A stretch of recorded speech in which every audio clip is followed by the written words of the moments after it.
listening to a Listen Frederick podcast.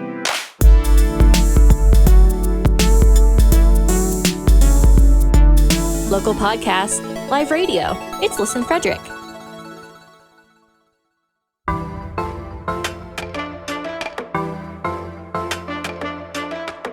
And now, your hosts of Steeples and Peoples podcast to tell you about all things Frederick County, Maryland. Here's Mark and Terry Meriday. Exercise, wine, and cider. Now that sounds like a fun time to me. As the leaves turn colors and the weather becomes crisp, an annual event occurs in another one of Frederick County, Maryland's hidden jewel towns, the Spook Hill Wine and Cider 4K in Burkittsville. The Steeples and Peoples podcast was able to sit down with race director Bill Susa and discuss the event and some of the history behind Burkittsville and the museum that it highlights. Bill talks about where the profit from the race goes, the course, and the finish line recognition. If you run, walk, or skip for exercise, this is a good opportunity for you to enjoy a day filled with helping others, staying fit, and of course enjoying the post-race fun. Welcome everyone to this episode of the Steeples and Peoples podcast. Terry and I are in a very historic location in Frederick County. Wow, it oozes with history where we currently are. Terry, where are we? We are in Burkittsville. We haven't been out to Burkittsville in a while. No, it's such a beautiful area. Like, it was just a neat drive in. And, you forget sometimes when you come through here and then you don't come back for a while, just how wonderful these places are. Very historic. We're actually sitting in the South Mountain Heritage Society's museum, and we are happy to be with Bill Susa. He is the race director of the South Mountain Heritage Society's Spook Hill Cider and Wine 4-mile run, which is an annual event out here. And we're going to talk to him a little bit about his running history and some of the races that they put together to help the community. Welcome, Bill. Welcome. Thank you. Welcome to the SMHS Museum. Glad that you were able to come out. Beautiful. Can you give us a little history about that? I could just feel the history when I walked into this building itself. Before we get into everything, what was this building used for? Sure. The building itself, I believe the construction was started in 1829, finished in 1832.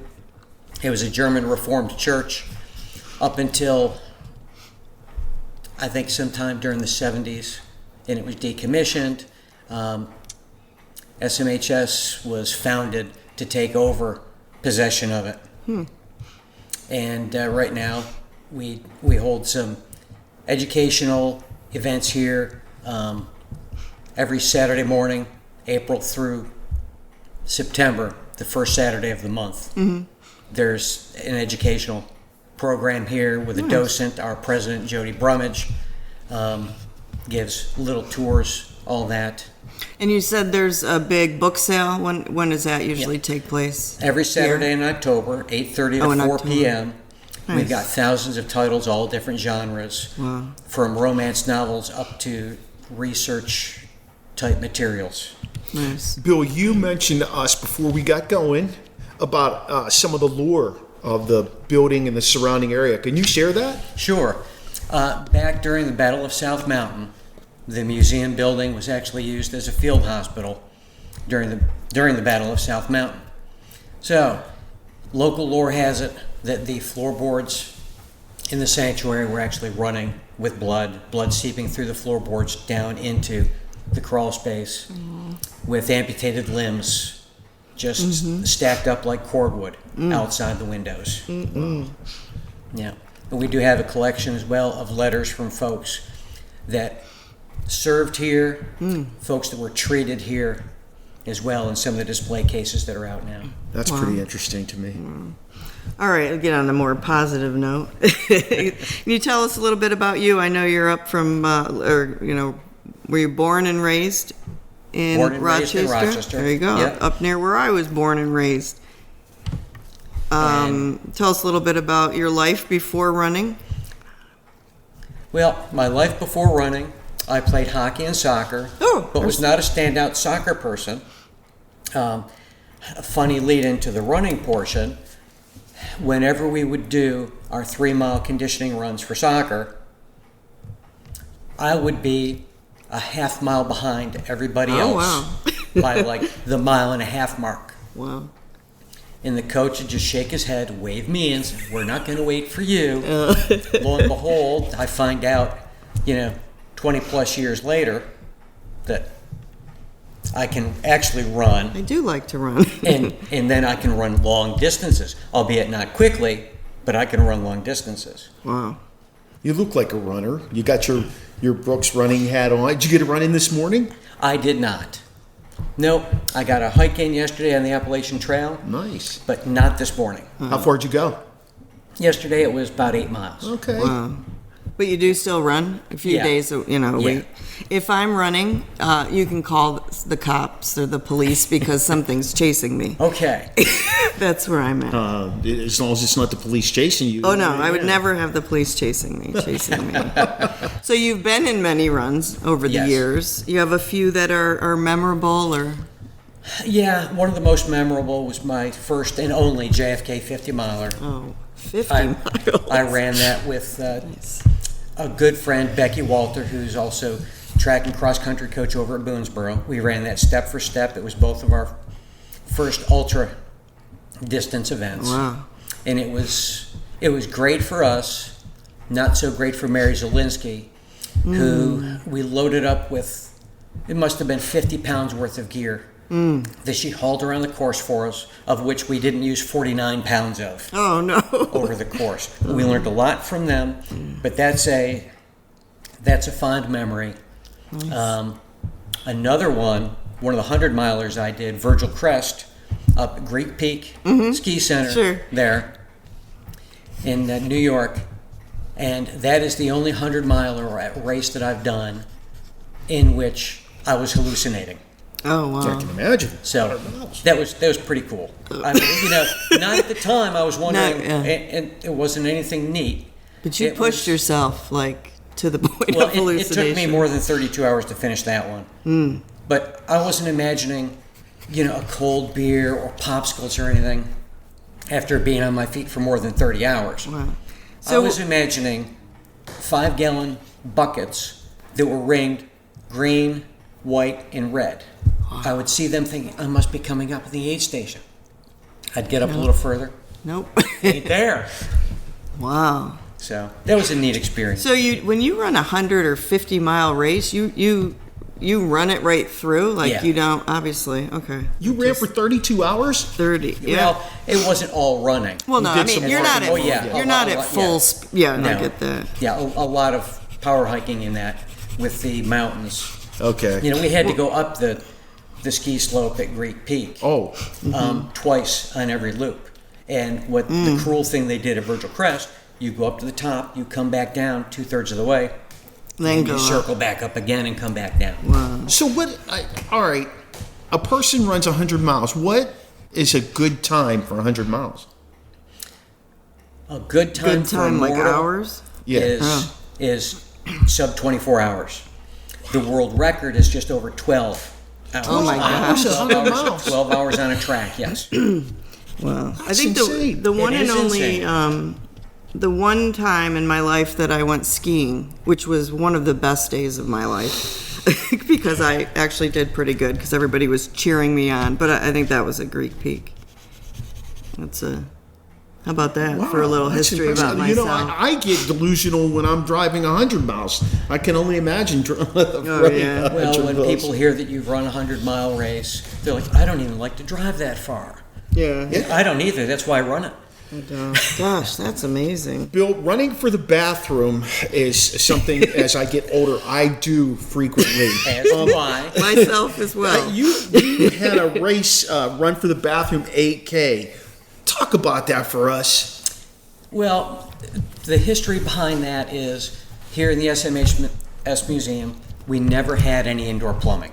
Sure. And there were a couple of weddings held here over the years, but, bride who wants to go out into a porta potty, as nice as some of the units are, She doesn't want to do that. Yeah. At her wedding. Yeah. Sure. And when my wife and I got married here, we had the luxury of using our house. Oh, nice. Are you Right right down across the street. street? Oh, Yeah. right down the street. Nice. So we decided bring indoor plumbing in, and then the quirky side of my mind started to say, we could put a race on and call it the Run for the Bathroom. I like the cachet of that. Yeah. Yes. We had some really cool T-shirts. I couldn't find any from back in the day. Oh. But one of them actually had a little running character created by a coworker of mine's daughter being chased by porta potties. Oh. See, now that's a race. That's what I So want to do we just for the started- shirt. Yeah, we started in 2017 with about 50 finishers here. And no, I'm sorry, that wasn't 2017, that was 2008. We started that race. Okay. Ran for 5 years through 2012. We got up to about 100 runners, and we were generating revenue, but not a lot. Inevitably, did you make enough to? We covered expenses. We added some to the coffers. Yeah. But I was gunning for more because we had no real means of funding the day-to-day, the upkeep, Yeah. the maintenance, the utility costs here, other than membership fees back in the day. Yeah. So we started the book sale and then the Run for the Bathroom to help keep up with those expenses. That makes perfect sense to me. But now you have a nice bathroom here. Yes. That's all that matters. So now you're working on a kind of your biggest race of the year, right? The Spook Hill Cider and Wine 4-mile run. And when did you start that? And can you tell us a little bit about the history of that race or why that came about? Sure. We started Spook Hill in 2013 in thinking about how to generate more interest, a lot of wine runs, that type of thing. So I talked to the owner of Cider Works, Rob Miller, and Bordy Vineyards, Rob DeFord, in their vineyard and orchard basically bookend the town. Bordy's out here to the north. DLC is down here just outside the town limits to the south. So they were both on board. They said, sure, you can run through our properties, no problem. A couple of other landowners, farmers said, sure, we can do that. Nice. And then it really started to take off. Well, it should when you have a support of the whole community. Right. So you start at one vineyard and winery and you're running to another. Where exactly do they run? We start at the Burkittsville Ruritan Club, Okay. and folks run north out East and West Main Street, go through the Bordy Vineyard, come back through town, circle behind the museum, go run through the cemetery, drop out onto a farm lane on South Mountain Creamery property, Oh, nice. run across that, then back through town, and then out through the Cider Works orchard, and then finish back at the Ruritan. So folks that are finishing up, in the early years, we only had Cider Works across the street, who would be open, and most everybody would go across there, and Bordy would be here offering tastings as well. I was gonna And say, that do we was get a wine? huge draw. So will you have your finish lines here? Will you have like little festivities here? You can get a glass of wine, have cider, food, all that kind of stuff too? Not food, and Bordy's the only vendor that is here doing tastings Okay. for our participants. Distillery Lane Cider Works is right across the street. It's a 4-minute walk from where most people park. Okay. To get over there. They're open. DLC now is only open 2 weekends a year to the public. Most of their business is via the wholesale route. Ah. So they're open on our weekend, and I forget what other weekend this year that they're open, but they're always open for us. Without their support, this wouldn't be happening. Wow. Interesting. Now, if someone would put together a race where you could start at a winery and then run to another winery and then run and have a taste testing, like I would be a part of that. I couldn't make I it wouldn't to the run third that. winery. I would walk. So you can walk this race. Yes, we've always welcomed walkers. Sure. But This year we specifically added a 3-mile walk, Oh, nice. which lets people take advantage of most of the scenery on the course. And after the race, if you're going to walk over to the Cider Works anyway, you can feel free to walk around over there and just take everything in. The thing that I really liked when I created this course, when I was scouting it out, at every turn you get a fresh scenic view. I think that'd be half the fun of it, is just the view. How beautiful. Right, because you run up Out towards here. South Mountain. As you turn into the vineyard, you're looking at the vast expanse over through Jefferson. You run down there, you turn around, you do a 180-degree view, and you're running through the vines, and you're looking up at South Mountain. Colors are just starting to change. Oh, Then you wow. run through a row of grapes. Wow. Sometimes they've been harvested, sometimes they haven't. Usually there's a tinge of color. So this race is the third Saturday of the year annually, and this year it's October 21st, Yeah, the third 2023. Saturday of October, and October 21st. Awesome. Bill, I want you to brag a little bit and tell us about the national attention this race has had over the years. Well, in 2014, unbeknownst to me until 2015 rolled around, competitor.com featured us online and said that we're one of the must-do events, fall events in the region. Yeah. And then in 2015, I got a phone call out of the blue from the folks at Runner's World wanting to know more about Spook Hill. We didn't have a website or anything up, so I was out of town. I called up our president and said, we need to get a website up because we can't have blah, blah, just the Heritage Society's URL up as a contact in the magazine. So we were listed as one of the top fall events in the region there in 2015, and then in 2018, Runner's World also featured us as one of the top Halloween races. And I believe that wasn't just regional, I think that was in the country. That's fun. All proceeds go back to the museum. Everything goes back to the museum. My services I donate for free. Wegmans typically donates most of the water and snacks. Oh, that's nice. Try and cut down on expenses as much as we can because every penny we need to come back here. What's This it cost? is- I'm sorry. This is the 11th year, I think. Did you do anything last? I did the math. 2012.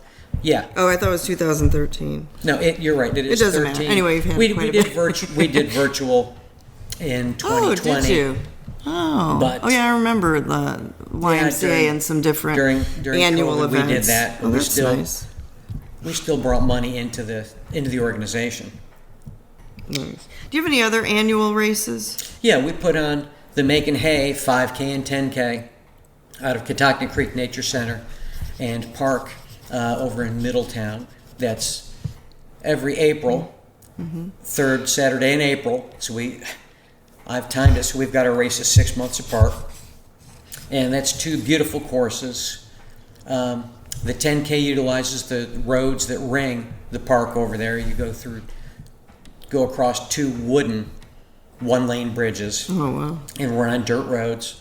And the 5K, that just takes you out and back on beautiful country roads. Again, you run twice across one of those one-lane wooden deck bridges.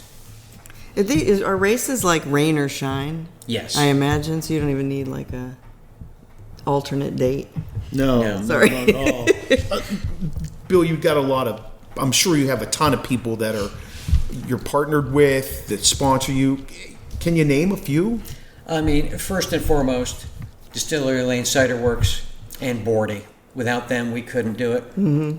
Without the cooperation of the Burkittsville Union Cemetery Company, allowing us to use the cemetery, without South Mountain Creamery allowing us to go across their property.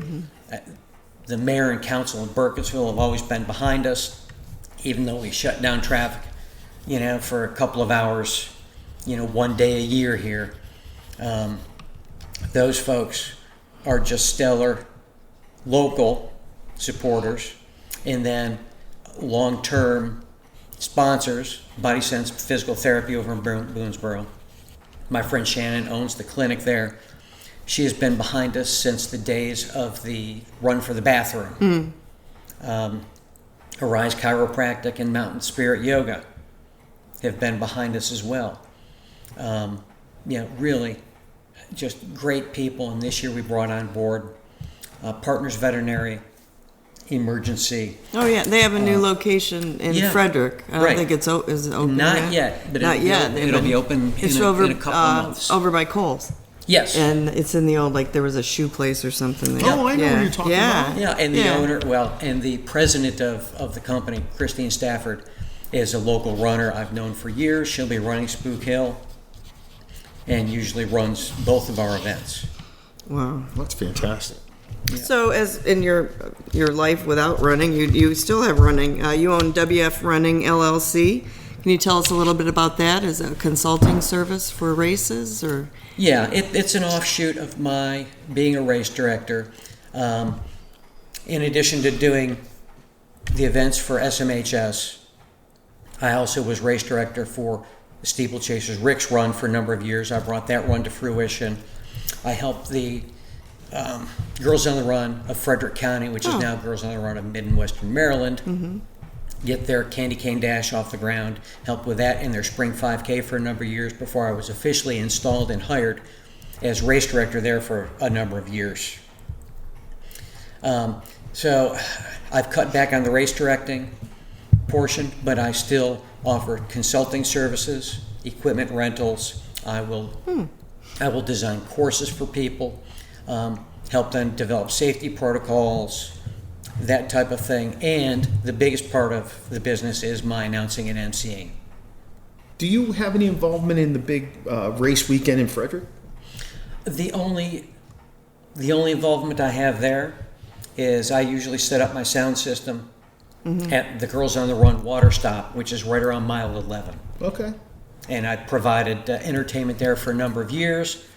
This year the rain was kind of iffy, and one of the local high schoolers that was helping out brought along a big Mackie speaker. And since we're expecting rain, I let him set that up instead of me dragging the generator and everything out. Nice. But that's, I'll probably be out there next year because I believe that gentleman was a graduating senior, so he probably won't be around next year. You want to tell us your website? You want to give us more information in terms of any social media you have? Things like that, please. Well, is that where how we can sign up for this race? Yeah. I'm sure it's to sign up for Spook Hill. The website is using the numeral 4, spookhill4mile.org. And again, it's using the numeral 4 after Spook Hill. My business is wfruns.com. But what's WF stand for? WF were my operating initials as an air traffic controller for 27 years. Okay. So I just carried that over into the business. So because that's how I initial everything. If you put a document in front of me, I do not sign it with WS, my true initials. Yeah. Because I've been writing those initials for 27 years. And are you still an air traffic controller? No, I retired in 2015. So I've been retired for 8+ years. Oh, nice. Excellent. Yep. Congratulations. Yes. It is worth the journey. Yes. Yeah. And we're looking forward to retirement. But it's someday. We enjoy it. I'm sure you enjoyed that career. We really enjoy our careers, but we're also going to want to retire and do fun things. Well, thank you for sharing. Well, this isn't fun? Oh, this is fantastic. Well, yeah, we're going to still do fun things. Yes, indeed. This is really enjoyable to do. We really enjoy doing this. It has a lot of pluses, a few minuses, but a lot of pluses. And we get to meet interesting people like you and pass along the word about the history and events and all that kind of stuff. And you certainly have a great one going on out here in Burkittsville. So, well, thank you. And it does show that you guys enjoy what you're doing. Oh, we do. This is fun. We do. We meet great people. I think that's the biggest thing, and we learn more than anything. And then we start seeing them all over the place, and they'll be like, "Hey!" Yes, we like to be recognized. So if you see us, say hello. Yeah. We'll shout. Yeah, Shout out. Absolutely. Good. Thank you, Bill. Well, thank you for coming out and spending time out here in Burkittsville this morning. Thank you so much. Thanks again to Bill Susa for joining us today and talking all about the Spook Hill Wine and Cider 4K in Burkittsville coming up in October 21st. You can find the race website at www.spookhill4mile.org, and the 4 is the number 4, not the word 4. You can find them on Facebook at Spook Hill Run. On Flickr, you can also find them and see some photos of previous races, and you can also check out South Mountain Heritage Museum at their website at southmountainheritage.org. Their address is 3 East Main Street, Burkittsville, Maryland, and their phone number 240-818-1610. And if you need to email them, you can email them at southmountainhs@gmail.com. The hours of operation for the museum are they're open the first Saturday of the month, April through September, from 10 a.m. to 3 p.m., and you can find them on Facebook at South Mountain Heritage Society. Follow and connect with us here on the Steeples and Peoples podcast by checking out our website, steeplesandpeoples.com, where you can buy some Steeples and Peoples merch and help us to stay on point with everything we're trying to do by spreading the word about our podcast. And you can also find us anywhere else that you listen to podcasts, so tell your friends. You can like us on Facebook at Steeples&Peoples, join our conversation on Twitter, and you can also reach us on Snapchat at Steeples Peoples, and you can follow us on Instagram and watch our TikToks. Both of those are Steeples and Peoples. Hey, feel free to let us know if you have any comments, questions, suggestions for future guests. You want to just reach out to us with questions about the show, anything, by emailing us at steeplesandpeoples@gmail.com. Thanks to Steve Medley for doing our voice intro and outro. Don't forget to like, subscribe, and follow us to find out what's going on in all things Frederick County, Maryland. And join our Facebook group to enter our weekly giveaways at Steeples and Peoples.